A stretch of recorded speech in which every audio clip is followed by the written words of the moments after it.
Hello my dear students, welcome है आप सभी का हमारे यूट्यूब चैनल में। विद्यार्थियों, आज के लेसन नंबर 1 में हम आपके लिए बहुत अच्छा टॉपिक जिसका नाम है प्रतिशत संगठन, ये टॉपिक लेके आ रहे हैं। प्रतिशत संगठन।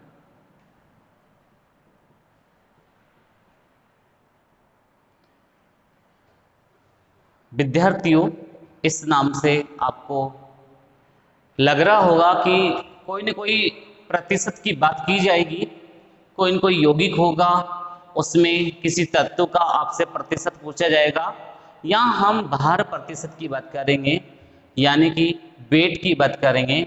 मैं जैसे आपसे कहता हूँ कि एक यौगिक है Na2SO4, एक यौगिक है Na2SO4, जिसको बच्चों क्या बोलते हैं? सोडियम सल्फेट बोलते हैं। क्या बोलेंगे? सोडियम सल्फेट बोलेंगे, Na2SO4। अब आपसे कहा जाए कि इसमें सोडियम, सल्फर व ऑक्सीजन परमाणु का प्रतिशत संगठन बताइए। प्रतिशत संगठन बताइए। विद्यार्थियों, अगर आपको इस तरीके का कोई क्वेश्चन दे दिया जाता है, कोई यौगिक है और उस यौगिक में तत्व का जो प्रतिशत संगठन निकाला जाता है, तो उस तत्व का भार बटा यौगिक का भार इंटू 100 कर देंगे, तो हम प्रत्येक तत्व का प्रतिशत संगठन ज्ञात कर सकते हैं। देखिए, ये परसेंटेज निकालने वाला फॉर्मूला होता है कि जैसे 100 रुपये हैं, उस 100 रुपये में ABC 1:2:3 में बांटने हैं, तो ऐसे कैसे हमको प्रतिशत संगठन, ये यौगिक है जो 100% है, उसमें आपको सोडियम, सल्फर और ऑक्सीजन का प्रतिशत भाग निकालना है। तो विद्यार्थियों, प्रतिशत संगठन निकालने का एक फॉर्मूला हम बता देते हैं आपको। ये एग्जाम्पल हमने ले लिया था। इस एग्जाम्पल में हम प्रतिशत संगठन ज्ञात करने का फॉर्मूला निकालते हैं। तो ये प्रतिशत संगठन किसी भी तत्व का होगा, तो तत्व का प्रतिशत संगठन बराबर उस तत्व का परमाणु द्रव्यमान, उस तत्व का परमाणु द्रव्यमान बटा यौगिक का द्रव्यमान। उस यौगिक का अणुभार ले सकते हैं, द्रव्यमान ले सकते हैं, यौगिक का द्रव्यमान इंटू 100 कर देंगे, तो आपका ये प्रतिशत संगठन निकल जाएगा। विद्यार्थियों, सिंपल से सिंपल बात है कि जैसे आपसे कहा जाए सोडियम, पहले तो मैं आपको तीनों के परमाणु द्रव्यमान बता देता हूं। परमाणु द्रव्यमान बच्चों, सोडियम का परमाणु द्रव्यमान 23 होता है। कितना होता है? 23 होता है। विद्यार्थियों, जो सल्फर होता है उसका परमाणु द्रव्यमान 32 होता है। कितना होता है बच्चों? 32 होता है। ऑक्सीजन का परमाणु द्रव्यमान 16 होता है। कितना होता है बच्चों? 16 होता है। और आपके पास यौगिक है, उसका द्रव्यमान, परमाणु द्रव्यभार भी देख लो या द्रव्यमान भी देख लो। यौगिक का द्रव्यमान या यौगिक का अणुभार, ये द्रव्यमान किस रूप में जाना जाएगा बच्चों? अणुभार के रूप में जाना जाएगा। तो यौगिक का अणुभार कितना हो जाएगा? और मैंने आपको अणुभार निकालने का तरीका बताया था बच्चों। यौगिक का अणुभार कैसे निकालते हैं, तो देखिए, यौगिक का अणुभार निकालने का तरीका, Na2SO4 है, 2 इंटू सोडियम का द्रव्यमान कितना होता है? 23 है। सल्फर का कितना है? 32 है। ऑक्सीजन 4 है, तो 4 इंटू 16 कर देंगे, तो 2 23 दूनी 46 हो गया, प्लस 32, 16 चौको 64। तो स्टूडेंट्स, 4 2 6 6 12 हासिल की, 1 6 1 7 और 3 10 और 4 14, यानी कि इसका कुल द्रव्यमान कितना हो गया? 142 हो गया। अब विद्यार्थियों, आपसे कहा जाएगा 1 2 3, यानी कि सोडियम, सल्फर, इन सभी तत्वों के आपको परमाणु द्रव्यमान ज्ञात करने हैं। तो स्टूडेंट्स, हम एक एक के परमाणु द्रव्यमान अब ज्ञात करते हैं। तो देखिए, सबसे पहले हम परमाणु द्रव्यमान ज्ञात करेंगे विद्यार्थियों, किसका? सोडियम का। तो देखिए, सोडियम का प्रतिशत संगठन, सोडियम का प्रतिशत संगठन बराबर कितना होगा सोडियम का प्रतिशत संगठन बराबर, ये हो जाएगा तत्व का परमाणु द्रव्यमान। अब दो तत्व है, दो सोडियम है, तो 2 × 23 बटा 142 इंटू क्या कर दोगे बच्चों, 100 कर दोगे। 2 × 23 बटा 142 इंटू 100। अब स्टूडेंट्स इसको काटना पीटना है, आपको काटना पीटना चाहिए। ये 71 बार कट गया, ठीक है। अब कोई राशि कटेगी नहीं, यानी कि 2300 बटा 71 कर देंगे, 2300 बटा क्या कर देंगे, 71 कर देंगे। अब आप देखिए 71 जा 71, 72 जा 142। अब बच्चों 142 बचा, तो 142 और अगर 3 बार करते हैं तो 3 3 एकम 3 3 7 21 213, 3 बार जा रहा है आराम से, 213 17 बचे, 170 हो गया, 170 हो गया, तो ये 2 ही बार जाएगा। अब 170 में से 142 घटा दीजिए, 142 घटा देंगे 170 में से, तो आपके पास कितना बचेगा, 28 बचेगा कि 38 बचेगा, 38 बचेगा। 170 में से अगर 142 घटाएंगे, 170 में से 142 घटा दीजिए, तो आपके पास कितना बचेगा, 28 बचेगा, यानी कि 280 हो गया। और अब ये कितनी बार चल जाएगा, 4 एकम 4 7 चौक 28, ये वापस 3 बार जाएगा। अब 280 में से 142 213 घटा देना, 213, तो 10 में 3 के साथ 8, 7 में से क्या था 6, यानी कि 670 हो गया। अब ये समथिंग चला जाएगा, 7 6 42, 7 8 54, 7 9 63, लगभग 9 बार, यानी कि 32.39%। यानी कि सोडियम का इसमें द्रव्यमान प्रतिशत कितना है, तो वो है 32.39%। तो इतना परसेंटेज यहाँ पर इस सोडियम का प्रतिशत संगठन आ जाएगा। ओके बच्चों, ये बहुत सिंपल टेक्निक है, कोई भी डिफिकल्ट टेक्निक नहीं है। इसमें आप आराम से समझ सकते हैं कि ऐसे प्रतिशत संगठन ज्ञात किए जाते हैं। विद्यार्थियों, अगर आपसे कहा जाए कि आप सल्फर व ऑक्सीजन का आप सेल्फ निकालिए, तो आप निकाल सकते हैं, निकाल सकते हैं ना आराम से। एक बार इसको आप यहाँ तक नोट कर ले, सल्फर और ऑक्सीजन का द्रव्यमान प्रतिशत आपको या प्रतिशत संगठन निकाल के बताएंगे बच्चों, इसको नोट कर लीजिए बच्चों।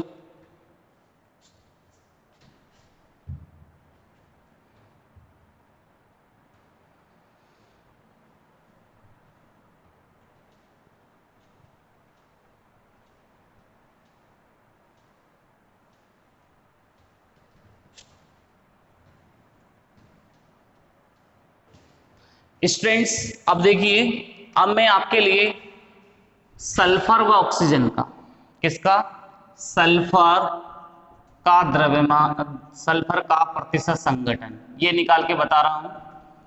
सल्फर का प्रतिशत संगठन देखो कैसे निकालेंगे।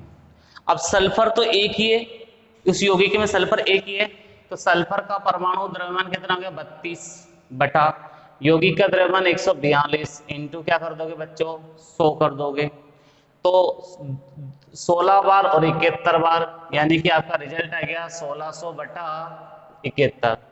अब 1600 बटा 71 को डायरेक्ट काटना पड़ेगा, ये ऐसी संख्या है, तो 71 दूनी 142, 18 बचे 180 हो गया, फिर 71 दूनी 142, 180 में से 42 घटाओगे, 180 में से 142 घटाओगे तो 38 बचेगा, 380 हो गया, पॉइंट लगाया। 380 कितनी बार जाएगा, 6 बार जाएगा, 380 है ना, तो 6 कम 6 6 7 42, यानी कि 5 बार जाएगा, 5 7 35, 5 बार गया, ठीक है, तो इतना ही ठीक है। 22.5%, डेसिमल के एक अंक तक भी निकाल सकते हैं, 22.5%। तो आपने सल्फर का प्रतिशत संगठन निकाला, तो अब आपके पास ऑक्सीजन है, ऑक्सीजन का भी निकाल सकते हैं। और वैसे भी ऑक्सीजन का प्रतिशत संगठन आप डायरेक्ट भी निकाल सकते हैं, 2 तरीके हैं इसके निकालने के।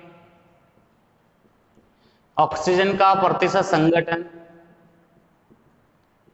निकालने के लिए आपको क्या करना है, सोडियम 100 माइनस 100 में से किसको घटा दोगे, सोडियम प्लस सल्फर का प्रतिशत संगठन, उसको घटा दो।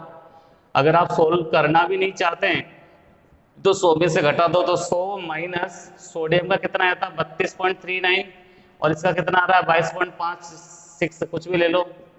तो 100 माइनस 9 और 6 15 हासिल की 1 5 और 3 8 1 9.2 4 3 2 5 54.95।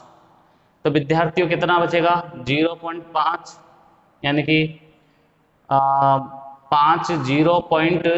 अब 9 में से 4 गया तो 5, 9 में से 5 गया तो 4। स्टूडेंट 45.05% संगठन किसका आ जाएगा ऑक्सीजन का आ जाएगा। विद्यार्थियों अगर आप ऐसा ज्ञात नहीं करना चाहते हैं तो कोई बात नहीं, एक तरीका और है इसका कैलकुलेट करने का। कैसे? जैसे दोनों का कैलकुलेट किया वैसे की वैसे आप प्रतिशत संगठन ज्ञात कर सकते हैं। दोनों का प्रतिशत संगठन ज्ञात कर सकते हैं। तो ऑक्सीजन का प्रतिशत संगठन बराबर, अब 4 ऑक्सीजन है तो 4 इंटू 16 बटा 142 इंटू 100 करोगे, यही करोगे। 2 दूनी 4 71 बार, ऊपर 32 हो गया तो 3200 बटा 71 हो जाएगा। क्या हो जाएगा 3200 बटा 71। ठीक है, तो ये कितनी बार जाएगा 71 इंटू 4 कर लो, 5 बार जाएगा ही नहीं। तो 4 एकम 4 7 चौक 28 284 हो गया, 4 बार भी 284, 16 और 20 36 हो गया, 360 हो गया। 360 5 बार चला जाएगा तो 5 बार में 5 एकम 5 7 5 35 355 हो जाएगा। उधर कितना हुआ था 355, तो उधर 360 हुआ था, 5 बच गया तो 0.50 500 समथिंग, तो 45.05%, यही आंसर आ रहा है। तो स्टूडेंट्स आपके पास पैटर्न है, आप किसी भी पैटर्न का उपयोग करके आप प्रतिशत संगठन ज्ञात कर सकते हैं। नोट कर लीजिए बच्चों आप इसको, अगर आपको कोई प्रॉब्लम हो तो मुझे बताएं इसमें। अभी मैं आपको ऐसे कैसे एक क्वेश्चन और दूंगा तब और आपका माइंड क्लियर हो जाएगा।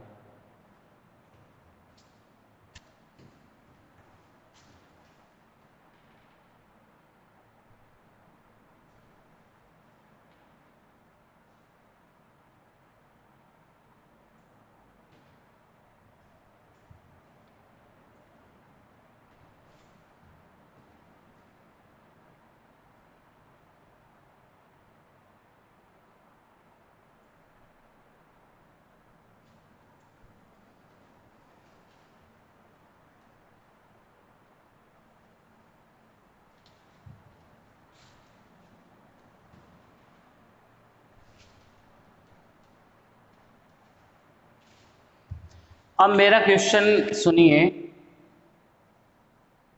बहुत सिंपल क्वेश्चन है। ग्लूकोज में ऑक्सीजन परमाणु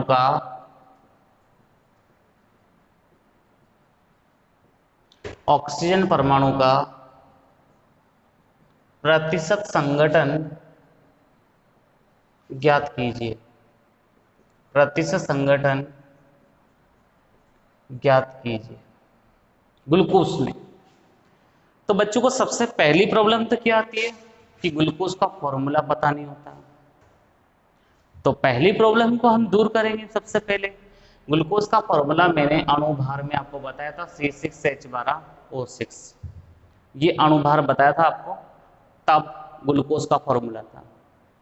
स्टूडेंट्स इस ग्लूकोज के फॉर्मूले में सबसे पहले हम इसका द्रव्यमान निकालेंगे, यानी कि यौगिक का द्रव्यमान या अणुभार। अब देखिए आपके पास अणुभार कैसे निकालते हैं इसका, 6 इंटू 12, 6 कार्बन है तो कार्बन का अणुभार परमाणु भार कितना होता है 12, तो 6 इंटू 12 प्लस 12 इंटू 1 हाइड्रोजन का 1 होता है, प्लस 6 इंटू 16 ऑक्सीजन का परमाणु भार 16 होता है। तो बच्चों 72 प्लस 12 प्लस 96, इनको ऐड कर दिए, 6 2 8 2 10 हासिल की 1 10 और 11 7 18 180, ये इसका परमाणु भार आ चुका है, परमाणु द्रव्यमान आ चुका है। विद्यार्थियों अब हमको किसका क्वेश्चन पूछा, ऑक्सीजन परमाणु का। कितनी ऑक्सीजन है इसमें 6 ऑक्सीजन है। तो देखिए ऑक्सीजन का प्रतिशत संगठन बराबर, ऑक्सीजन का प्रतिशत संगठन बराबर 6 × 16, 6 × 16, क्योंकि 6 ऑक्सीजन है और एक ऑक्सीजन का परमाणु द्रव्यमान कितना 16 बटा यौगिक का द्रव्यमान 180 × 100। 0 से 0 कैंसिल कर दीजिए, 6 कम 6, 6 3 18 कर दीजिए। अब कोई राशि कैंसिल नहीं हो रही है, 16 को 10 से गुणा करोगे 160 आएगा बटा 3 कर दोगे, तो 160 बटा 3 का सॉल्यूशन कितना होता है बालको, 3 5 15 हासिल की 1, 3 3 9, 1 बचा, 3 3 9, 3 3 9, यानी कि 53.33%। ये ग्लूकोज में किसका प्रतिशत संगठन आ जाएगा बच्चों, ऑक्सीजन का प्रतिशत संगठन आ जाएगा। नोट कर लीजिए विद्यार्थियों।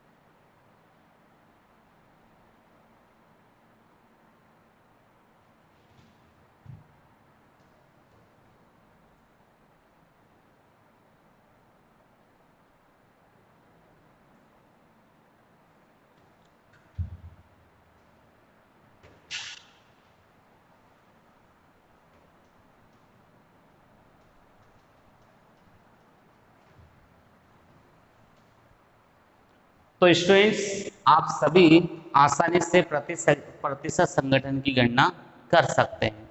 मुझे उम्मीद है आराम से आप इसके बारे में समझ पाएंगे। अब मैं इसी से जुड़ा हुआ एक छोटा सा टॉपिक और ले रहा हूं,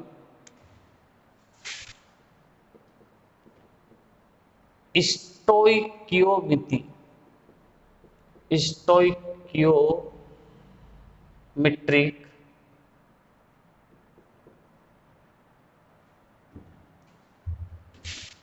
या रस समीकरण मिति, रस समीकरण मिति। विद्यार्थियों, ये शब्द क्या होता है? इसमें ग्रीक भाषा का शब्द होता है स्टोइकियो, जिसका मतलब होता है तत्व, और मीट्रिक यानी मापन, तत्व का मापन। ये ग्रीक भाषा के शब्द स्टोइकियो, स्टोइकियो जिसका मीन्स होता है तत्व, मीट्रिक मीन्स होता है मापन, मीन्स तत्व का मापन। स्टोइकियो, तो स्टोइकियो तत्व है, मीट्रिक मतलब मापन है, तत्व का मापन। विद्यार्थियों, एक रासायनिक अभिक्रिया में क्रिया कारक से उत्पाद बनता है। अब इस क्रिया कारक से उत्पाद बनने में कितने अणु क्रिया कारक के परस्पर क्रिया करके कितने अणु उत्पाद के बनाते हैं, तो जो अणुओं की संख्या प्रदर्शित की जाती है जिस गुणांक के रूप में, उसको हम रस समीकरण मिति गुणांक कहते हैं। जैसे ये एक रासायनिक अभिक्रिया है, इस रासायनिक अभिक्रिया को कैसे पढ़ा जाएगा? इस रासायनिक अभिक्रिया को पढ़ने का तरीका है, एक N2 का अणु 3 हाइड्रोजन के अणु से क्रिया करके